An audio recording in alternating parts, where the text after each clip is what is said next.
visitors marvel at the majesty and grandeur of today's royal palaces, which range from the Palace of Versailles in France to Kensington Palace in London. But when they were first built and used to house royal courtiers, they were incredibly filthy.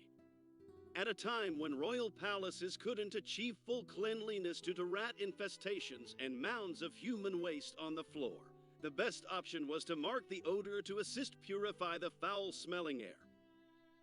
Courtiers would saturate themselves in perfume and hold perfume sachets to their noses as they strolled around the palaces, which were adorned with scented flowers and plants, in order to mask the foul smell. Why did bathing become a threat? Following the several deadly plagues of the Middle Ages, in most of Europe, it was believed that cleansing the skin left the pores accessible to toxins and disease.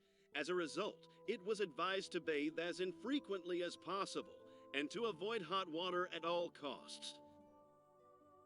Lack of plumbing in royal palaces. The most pressing problem in royal palaces was the lack of plumbing. There was no running water and no flush toilets. Instead, chamber pots were strewn about the building. Sadly, many of the courtiers couldn't even be bothered to find a chamber pot. They occasionally just dropped their underwear wherever they had a modicum of privacy, such as a hallway, staircase, or fireplace, and did their business there on the floor. The spectacular Louvre Palace in Paris was visited by a visitor in 1675, who wrote the following account of the situation on the grand staircases and behind the doors, and nearly everywhere one sees there a massive excrement. One smells 1,000 unbearable stenches caused by calls of nature, which everyone goes to do there every day. At times when people had the decency to do their business in a chamber pot, the chambers were intermittently emptied by the servants, and human waste was then stored in enormous underground chambers that would eventually have to be emptied. The unlucky souls who ended up with this job were known as gong farmers or gong scourers. Gong farmer was a term used to describe someone who dug out and removed human excrement from privies and cesspits.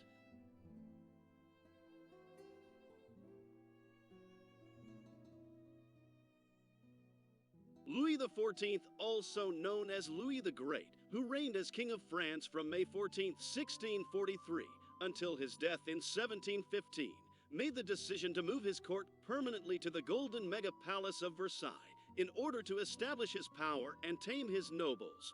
More than 10,000 people lived in the Palace of Versailles and the nearby accommodations during its heyday, including royalty, nobility, government officials, servants, and military officers. In spite of its reputation for grandeur, the royals and staff at Versailles lived in squalor comparable to that of many other European cities at the time.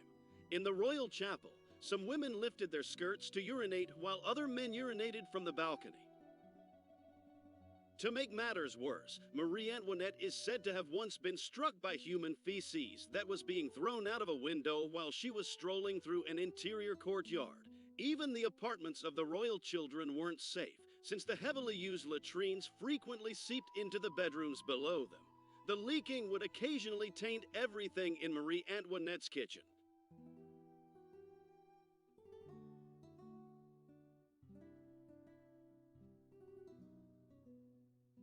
Henry VIII ruled England from 1509 until his death in 1547.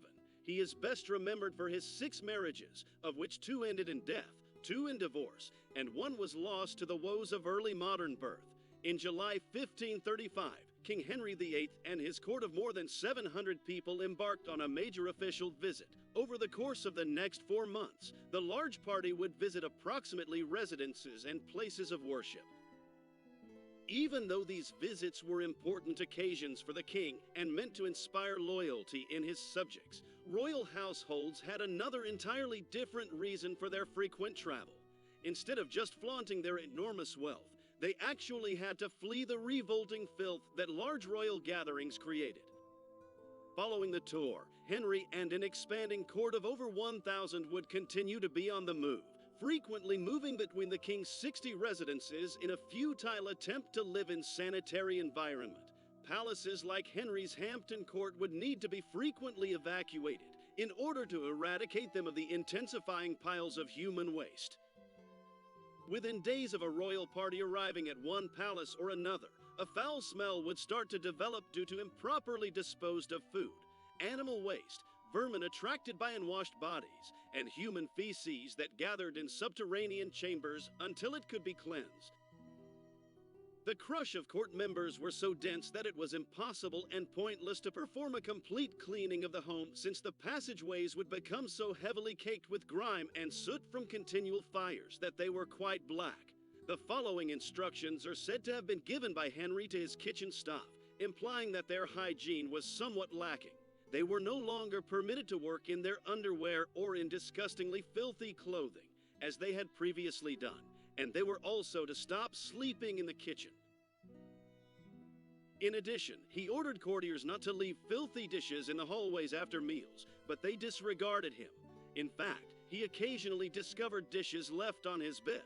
Visitors to the court also supposedly used the priceless tapestries hanging from the walls to wipe their soiled hands. While the king had a rather sophisticated bathroom system for himself, other waste disposal methods that were intended to be hygienic now seemed disgusting, such as servants being advised to use urine for cleaning. Cleaning and airing out of the palace began when Henry and his court left for the next royal residence. Excrement from the king's non-flushing lavatories was kept in underground chambers while the court was there.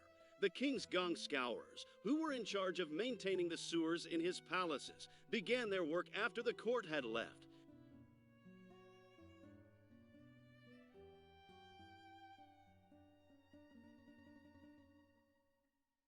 Filthy conditions in overcrowded royal palaces were not limited to the English court.